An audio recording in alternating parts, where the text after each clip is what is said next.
வணக்கம், இது crime time. நான் பாலவேல் சக்கரவர்த்தி.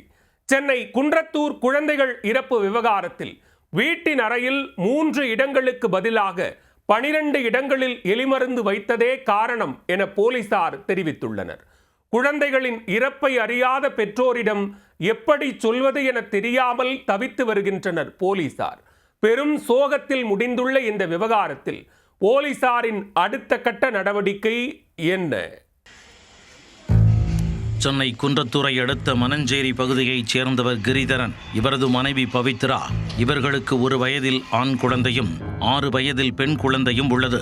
குன்றத்தூரில் உள்ள தனியார் வங்கியில் மேனேஜராக பணிபுரிந்து வந்த கிரிதரன் தனது அலுவலகத்தில் எலி தொல்லைக்கு தனியார் நிறுவனம் சார்பில் மருந்து அடிக்கப்பட்டதை கவனித்துள்ளார். அதில் எலி தொல்லை முற்றிலும் நீங்கியதை அடுத்து தனது வீட்டிற்கும் மருந்து அடிக்குமாறு அதே நிறுவனத்தை நாடியுள்ளார். அதன் பேரில் சென்னை தீநகரில் உள்ள யூனிக் பெஸ்ட் கண்ட்ரோல் என்ற தனியார் நிறுவன ஊழியர்கள் 2 தினங்களுக்கு முன் இரவு கிரிதரன் வீட்டிற்கு சென்று மருந்தடித்துள்ளனர். மேலும் வீட்டின் ஹால் மற்றும் சமையல் அறையில் எலி மருந்துகளை வைத்துவிட்டு சென்றுள்ளனர். நள்ளிரவு அந்த நெடியுடன் கதவை சாத்திக் கொண்டு தூங்கிய குடும்பத்தினருக்கு மறுநாள் தான் அதன் தாக்கம் தெரிய வந்துள்ளது. மறுநாள் காலை எழுந்தவர்களுக்கு மூச்சு திணறல் ஏற்பட்டதுடன் வாந்தி மற்றும் மயக்கம் ஏற்பட்டு தடுமாறி உள்ளனர். நால்வரும் அருகில் உள்ள தனியார் மருத்துவமனைக்கு சென்ற நிலையில் தம்பதியின் 2 குழந்தைகளும் பரிதாபமாக உயிரிழந்துவிட்ட சோகம் அரங்கேறி உள்ளது. இந்த தகவல் தெரியாத தம்பதி இருவரும் போரூரில் உள்ள ராமச்சந்திரா மருத்துவமனைக்கு சிகிச்சைக்காக அனுப்பி வைக்கப்பட்டனர். இந்த சம்பவம் குறித்து குன்றத்தூர் போலீசார் வழக்கு பதிவு செய்து தனியார் நிறுவன ஊழியர்கள் தினகரன் மற்றும் சங்கரதாஸ் ஆகிய 2 பேரை கைது செய்தனர்.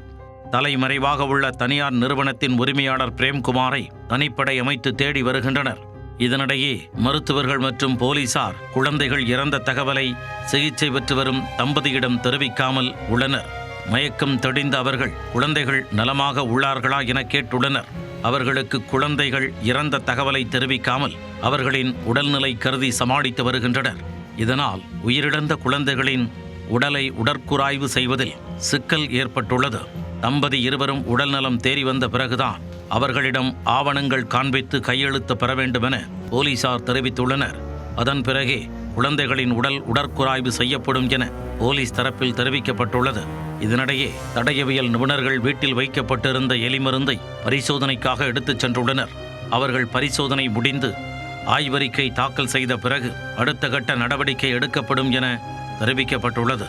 கைது செய்யப்பட்ட ஊழியர்கள் இருவரிடம் விசாரித்தபோது இரவில் வீட்டின் ஹால் மற்றும் சமையல் அறைக்கு யாரும் வரமாட்டார்கள் என வீட்டின் உரிமையாளர் கூறியதன் பெயரிலேயே அங்கு மருந்து வைத்ததாக குறிப்பிட்டுள்ளனர்.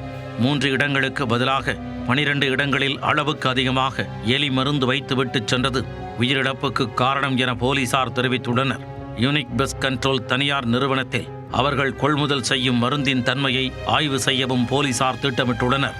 அதில் விதிமுறைகளை மீறி தனியார் நிறுவனம் செயல்படுவது கண்டுபிடிக்கப்பட்டால் அந்த நிறுவனத்தை சீல் வைக்கவும் போலீசார் முடிவு செய்துள்ளனர்.